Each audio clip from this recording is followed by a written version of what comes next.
Hi, this is Sandy Anderson here with Module 6 about Internet safety for school law.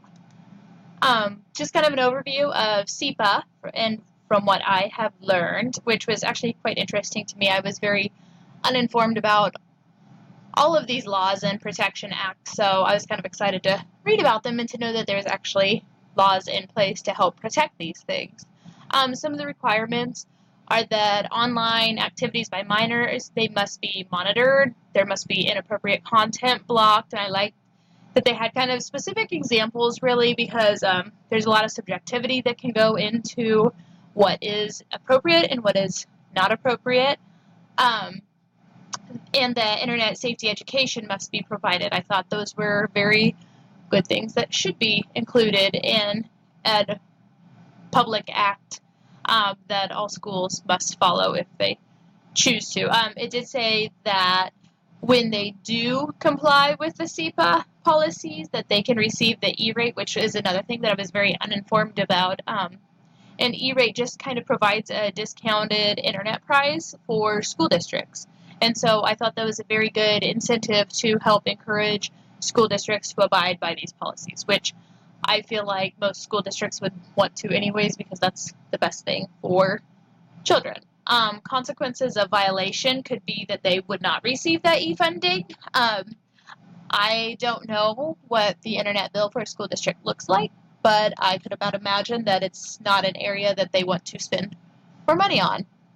Um, Looking at COPA's, the Children Online Privacy Protection Rule, this kind of has more to do with privacy and children giving out their own personal information on the internet, which for me personally, having one teenage daughter and then two tween daughters, I found this very informative and it actually provided good grounds for parenting for most people that it is in fact illegal for you to provide these things on the internet. So I also I liked this involvement in school as well and making sure that districts are abiding by the COPUS and everything that it protects.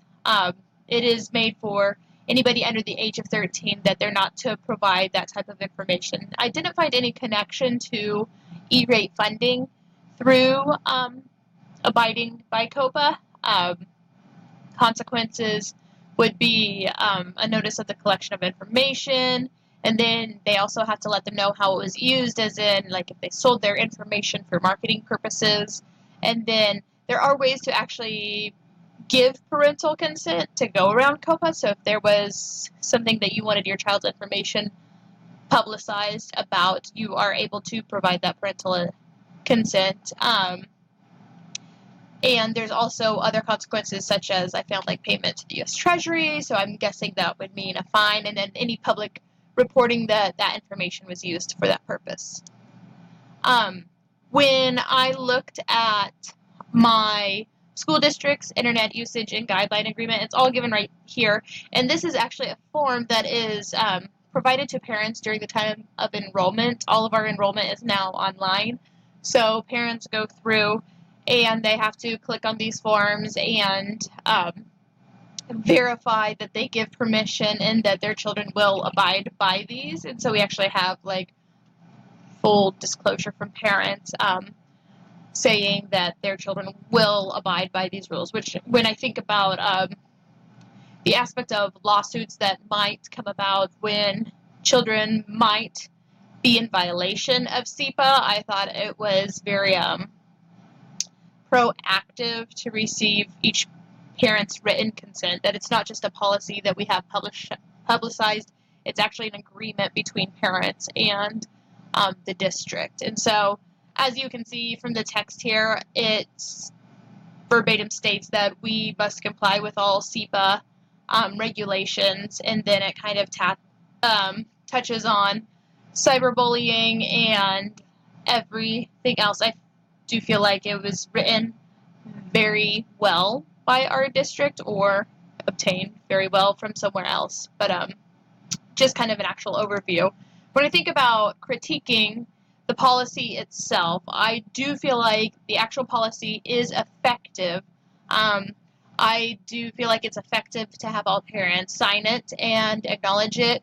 However, I will say it's not published on our school district website or in the handbook. I do think that would be helpful to parents and to stakeholders to have it actually be published. I know when I go through with my own children and enroll them for the school district, I don't print out every single form that I sign because there's like 13 forms you have to sign. And so I do feel like parents having access to this in other places would be beneficial, um, especially for if there's any disciplinary action that has to take place with students.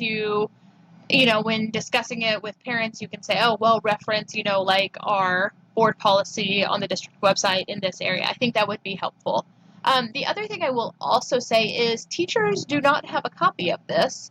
Um, in fact, in order to get it, I had to email my administrator and he had to contact the superintendent because it's not published in any public form. And so I guess probably where I would critique the most is our effectiveness of actually implementing and following the guidelines because we do not have any current curriculum that is in place for educating students on that internet safety and behavior. And I definitely feel like that is where we need to start, whether it be simply looking at the standards that they would have for students to teach digital citizenship. I feel like that is one area our school definitely does lack, that we could improve on and would also help to subside any potential violations of our board policy. And I think providing parents with written copies, as kind of mentioned before, would be very beneficial as well. So that is my Module 2, and here's some of my references. So thank you so much for listening.